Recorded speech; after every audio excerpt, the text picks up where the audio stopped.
Okay, तो हमने semiconductor chapter शुरू कर दिया था और अभी तक हमने सेमीकंडक्टर जो पढ़ा है वो सेमीकंडक्टर को इंसुलेटर और कंडक्टर से रिलेट करके देखा है, energy band gap, energy band gap के हिसाब से और वैलेंस बैंड और कंडक्शन बैंड के हिसाब से उसको कंपेयर करके देख लिया है। उसके आगे हमने देखा था classification of semiconductor. Classification of semiconductor में हमने देखा था दो टाइप के सेमीकंडक्टर होते हैं, इंट्रिंसिक सेमीकंडक्टर और एक्सट्रिंसिक सेमीकंडक्टर। अगेन फर्दर हम जाते हैं तो एक्सट्रिंसिक सेमीकंडक्टर जो होता है वो अपने आप में दो टाइप में डिवाइडेड होता है, पी टाइप सेमीकंडक्टर और N type semiconductor. P type semiconductor में जो होता है वो ट्राईवैलेंट इम्प्योरिटी हम लोग ऐड करते हैं और एन टाइप सेमीकंडक्टर में पेंटावैलेंट इम्प्योरिटी ऐड करते हैं। उसके आगे हमने डोपिंग के बारे में पढ़ा था, तो डोपिंग कुछ नहीं होता है, किसी भी इंट्रिंसिक सेमीकंडक्टर में इम्प्योरिटीज़ को जो ऐड करना है इस प्रोसेस को ही हम डोपिंग कहते हैं। ठीक है, तो यहाँ तक हमने पढ़ लिया सेमीकंडक्टर में। अब इसके आगे चलते हैं। तो आज के जो टॉपिक्स हमको पढ़ने हैं वो सारे टॉपिक्स हैं पीएन जंक्शन, जिसको हम डायोड भी कहते हैं। ठीक है, पीएन जंक्शन पढ़ेंगे, उसके बाद बायसिंग पढ़ेंगे। बायसिंग में हम फॉरवर्ड बायसिंग और रिवर्स बायसिंग पढ़ेंगे। ठीक है, फॉरवर्ड बायसिंग में फॉरवर्ड करंट का क्या वैल्यू होता है, कैसे आता है, ये सब के बारे में जानेंगे और रिवर्स करंट के बारे में जानेंगे। उसके आगे हम जाएंगे ड्रिफ्ट करंट और डिफ्यूजन करंट के बारे में। ओके, आज का टॉपिक यहीं तक रहेगा। ठीक है, तो शुरू करते हैं। अब पीएन जंक्शन क्या होता है? जैसा मैं बताया था सेमीकंडक्टर दो टाइप का होता है, एक पी टाइप सेमीकंडक्टर, एक एन टाइप सेमीकंडक्टर। अब पी टाइप और एन टाइप सेमीकंडक्टर अगर कहीं जुड़े हुए हैं उसको पीएन जंक्शन कहेंगे। ठीक है, तो ये पीएन जंक्शन बनता कैसे, सेमीकंडक्टर में पी टाइप और एन टाइप दोनों कैसे क्रिएट होते हैं? तो होता कुछ नहीं है, एक एक्सट्रिंसिक सेमीकंडक्टर लेते हैं, उसके एक साइड, उसमें एक साइड से, जैसे मान लो ये एक इंट्रिंसिक सेमीकंडक्टर है। ठीक है, अब इसमें इधर हमने जो है ये पेंटावैलेंट और इधर से हमने ट्राईवैलेंट इम्प्योरिटी ऐड करना चालू किया। ठीक है, तो ट्राईवैलेंट इम्प्योरिटी ऐड किए तो इधर क्या बन रहा है P, और इधर हमने पेंटावैलेंट इम्प्योरिटी ऐड कर रहे हैं तो इधर क्या बन रहा है N। ठीक है, तो इस तरह से एक साइड से P और एक साइड से N टाइप सेमीकंडक्टर बनते जाता है और इस तरह से ये पीएन जंक्शन क्रिएट कर देता है। तो इस तरह से आपका पीएन जंक्शन क्रिएट होता है। ठीक है, तो वही चीज़ यहाँ लिखा है, PN junction is form by diffusion trivalent impurity to one half side and pentavalent impurity to other half side. ठीक है, plane dividing the two zones is known as junction. ठीक है, ये पी टाइप और एन टाइप को जो आपस में डिफ्रेंशिएट करता है उस पॉइंट को हम लोग या उस जो प्लेन को हम लोग क्या कहते हैं, जंक्शन बोलते हैं, जिसको हम पीएन जंक्शन भी बोलते हैं। ठीक है, okay, PN junction is non ohmic device. Non ohmic device का मतलब क्या होता है कि ये ओम के लॉ को फॉलो नहीं करेगा। ओम के लॉ को फॉलो नहीं करता है मतलब वोल्टेज और करंट, ठीक है, वोल्टेज और करंट इनके बीच में अगर जैसे जैसे वोल्टेज बढ़ाएंगे वैसे वैसे करंट नहीं बढ़ता है, मतलब बढ़ता है लेकिन सेम वैसे नहीं, मतलब इनके बीच स्ट्रेट लाइन नहीं आएगा। इसका डायोड के केस में ये कुछ इस तरह का कर्व आता है। ठीक है, तो अगर कर्व आ रहा है तो ये नॉन ओमिक डिवाइस हो गया। ठीक है, बस इसका यही मतलब है। तो it is a non-ohmic device as p-type semiconductor has high concentration of holes and n-type semiconductor has high concentration of free electron। बता चुका हूँ, जैसे पीएन जंक्शन है उसमें एक साइड p टाइप है एक साइड n टाइप है। तो जो p टाइप रहेगा उसमें ज़्यादा कॉन्सेंट्रेशन किसका होगा, होल्स का होगा। होल्स कैसे क्रिएट होते हैं मैं पिछले लेक्चर में बता चुका हूँ। इलेक्ट्रॉन्स कैसे क्रिएट होते हैं ये भी मैं बता चुका हूँ। ठीक है, तो p टाइप में होल्स ज़्यादा रहेंगे, n टाइप में इलेक्ट्रॉन्स ज़्यादा रहेंगे। ठीक है, there is a tendency of hole to diffuse over n side and electron to diffuse over p side. ठीक है, अब अगर एक पीएन जंक्शन है तो इधर होल्स रहेंगे इधर इलेक्ट्रॉन्स रहेंगे। ठीक है, तो ये इलेक्ट्रॉन्स की टेंडेंसी होगी कि ये जंप करके होल्स के साइड है, होल्स की टेंडेंसी रहेगी कि ये जंप करके n साइड जाए। ठीक है, तो सपोज ये आपका बड़ा सा सेमीकंडक्टर है, तो ये जंक्शन के पास, ये जंक्शन है, जंक्शन के पास इलेक्ट्रॉन्स ये n साइड से p साइड इलेक्ट्रॉन्स आ गए और p साइड से n साइड होल्स चल गए। ठीक है, तो ये यहाँ पे इस जंक्शन के पास क्या होगा, इनका रिकॉम्बिनेशन हो जाएगा, ये रिकम्बाइन हो जाएंगे। अब रिकम्बाइन हो गए तो वहाँ पे क्या होगा, इमोबाइल आयन क्रिएट हो जाएंगे। यहाँ तक क्लियर है, इमोबाइल आयन यहाँ पे क्रिएट हो जाएंगे। तो होता क्या है, डिफ्यूजन के कारण इलेक्ट्रॉन्स और होल्स का रिकॉम्बिनेशन होता है और वहाँ पे इमोबाइल आयन क्रिएट हो जाते हैं। ठीक है, अब जितने जितने डिस्टेंस में ये इमोबाइल आयन जनरेट रहेंगे उस डिस्टेंस से या उतने दूरी को हम लोग क्या कहेंगे, डिफ्यूजन लेयर। वहाँ एक लेयर क्रिएट हो जाएगा इमोबाइल आयन का। ठीक है, when the holes is diffuse from p to n side and electron diffuse from n to p side, they both recombine and form a diffusion layer near the junction. ठीक है, तो यहाँ पे आप लोग देखिए, यहाँ से पी साइड से एन साइड जा रहा है, यहाँ एन साइड से पी साइड जा रहा है। यहाँ पे जंक्शन बहुत पतला है, जैसे ही यहाँ पे रिकॉम्बिनेशन हुआ तो ये जंक्शन, यहाँ पे एक जंक्शन क्रिएट हुआ, ठीक है, ये जंक्शन, सॉरी,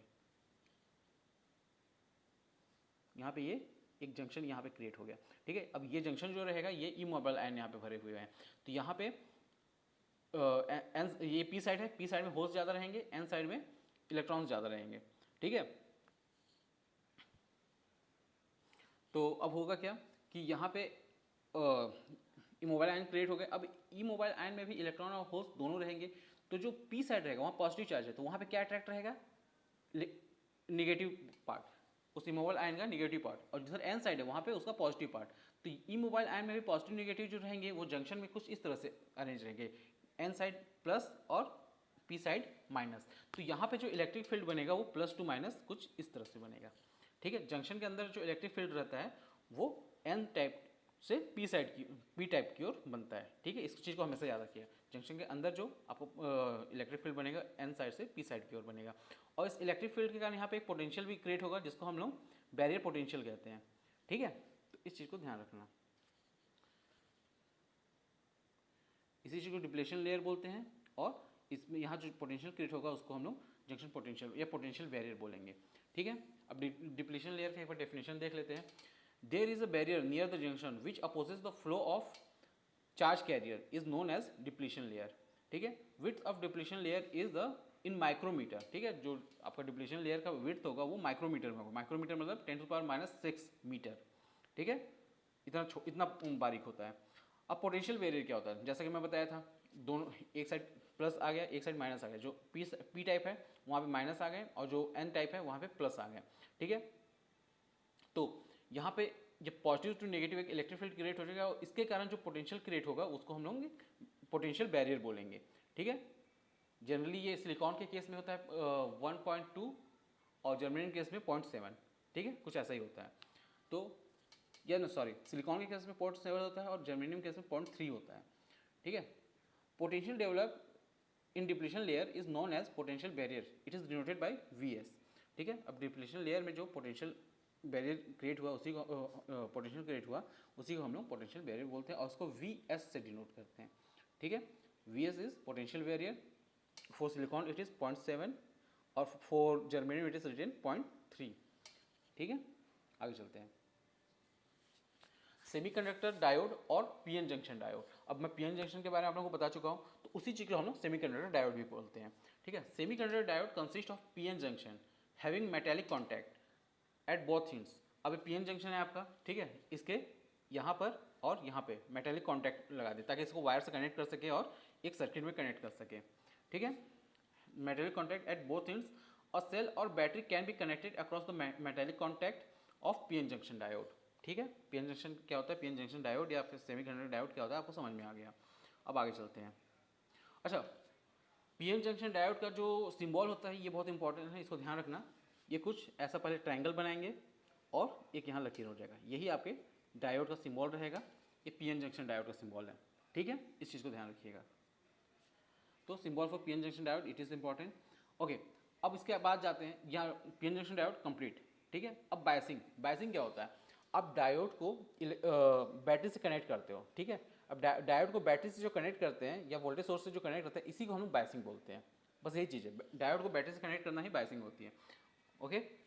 अब बायसिंग दो टाइप की होती है, कौन कौन सी, एक फॉरवर्ड बायसिंग, एक रिवर्स बायसिंग।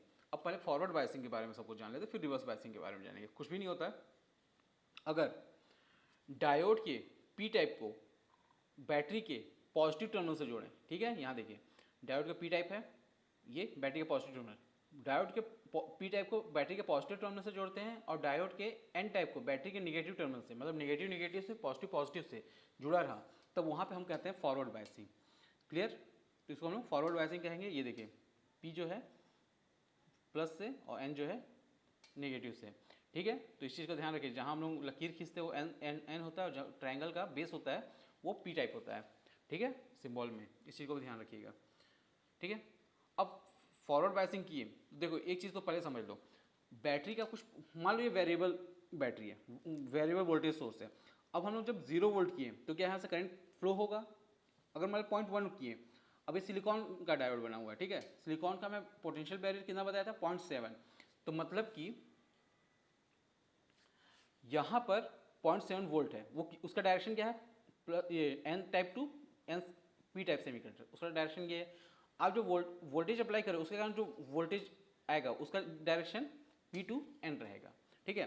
अब यहाँ है 0.7 वोल्ट, यहाँ से आप दे रहे हो 0 वोल्ट, तो करंट फ्लो नहीं होगा। अब इसको आप बढ़ाएं 0.1, 0.2, 0.3, 0.4, कोई करंट फ्लो नहीं होगा, क्योंकि यहाँ पे अभी पोटेंशियल वेरियर 0.7 है, वो अभी करंट फ्लो होने ही नहीं देगा। 0.5, 0.6, 0.7, 0.7 मतलब इन दोनों आपस में बराबर, अभी भी करंट फ्लो नहीं हो। जैसे ही 0.7 से ऊपर जाएगा, ठीक है, जैसे ही 0.7 से ऊपर जाए 0.8 हुआ, तो अब यहाँ से करंट फ्लो होना चालू हो जाएगा, ठीक है।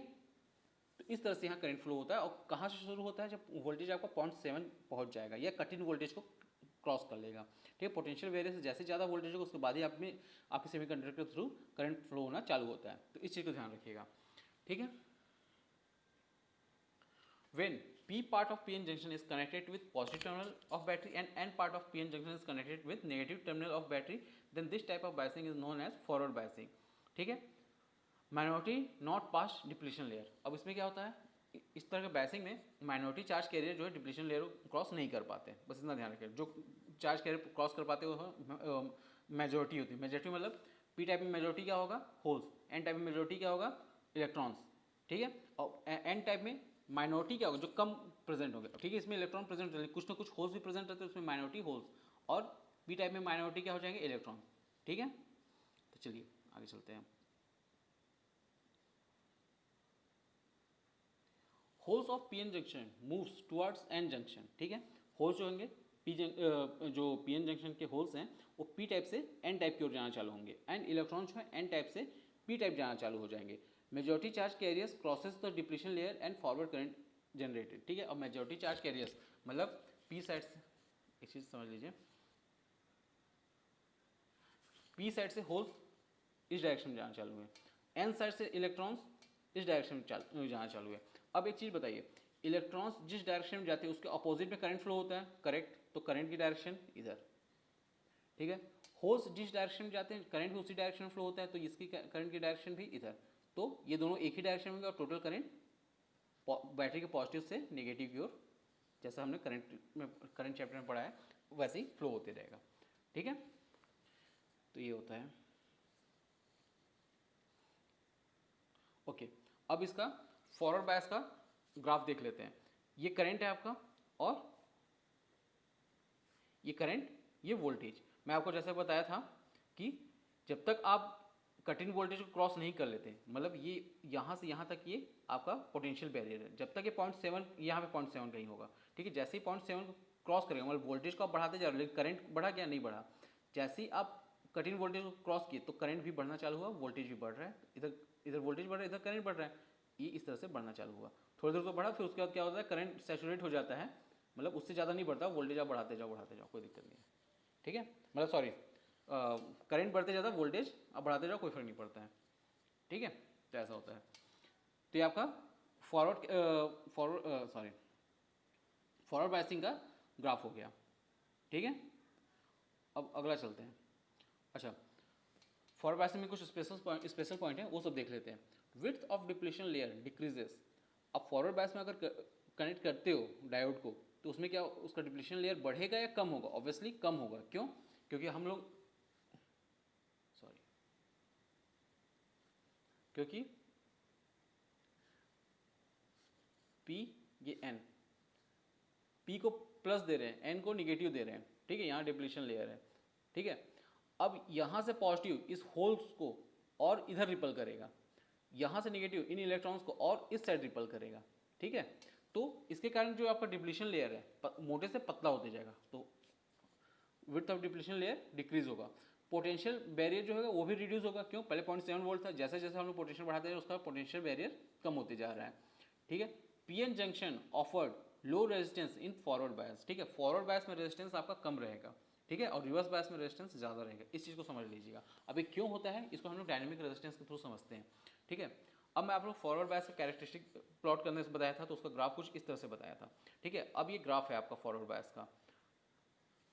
तो इस ग्राफ में कहीं इस पॉइंट को लीजिए, अगर इस पॉइंट को लेते हैं तो इस वक्त वोल्टेज हम लोग V1 दी है, तब उसका करंट कितना I1 आया है, ठीक ठीक है। अब हम लोग वोल्टेज को बढ़ाते हैं, जैसे जैसे वोल्टेज बढ़ाएंगे करंट भी बढ़ेगा, लेकिन लिनियरली नहीं, कुछ अलग रूप में एक्सपोनेंशियली बढ़ रहा है, ठीक है।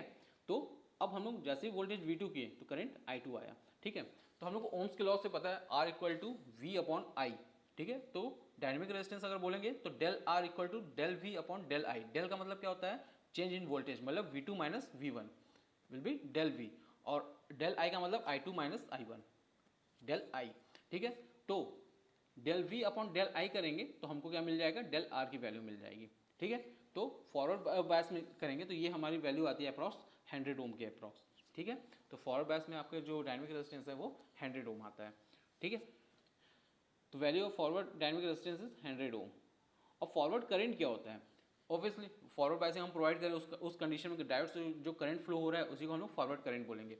ये करंट फॉरवर्ड रेजिस्टेंस कितना होता है 100 ओम, तो और फॉरवर्ड जो आपका करंट रहेगा उसकी वैल्यू मिली एम्पियर में रहेगी, ठीक है। इस चीज़ को ध्यान रखिएगा, फॉरवर्ड करंट की वैल्यू मिली एम्पियर में रहती है और रिवर्स करंट की वैल्यू माइक्रो एम्पियर में रहती है। माइक्रो मतलब 10⁻⁻⁶ के रेंज में होगा रिवर्स करंट, और फॉरवर्ड करंट की वैल्यू होती है 10⁻⁻³ के रेंज में, ठीक है। तो 10⁻³ का डिफरेंस है, मतलब रिवर्स करंट बहुत ही छोटा है और फॉरवर्ड करंट बहुत ही ज़्यादा है, ठीक है। अच्छा, ये डिफरेंस क्यों होता है, क्योंकि रिवर्स करंट जो फ्लो होता है वो माइनॉरिटी चार्ज कैरियर के थ्रू होता है, तो माइनॉरिटी चार्ज कैरियर ऑब्वियसली बहुत कम होते हैं, और फॉरवर्ड करंट जो होगा वो मेजॉरिटी चार्ज कैरियर के थ्रू होता है, तो मेजॉरिटी चार्ज कैरियर ऑब्वियसली बहुत ज़्यादा होते हैं। तो फॉरवर्ड करंट मिली एम्पियर के रेंज में और रिवर्स करंट माइक्रो एम्पियर के रेंज में, इस चीज़ को ध्यान रखिएगा। Okay, what is your expression for forward current? Expression for a forward current is equal to I0 e to the power qv upon kt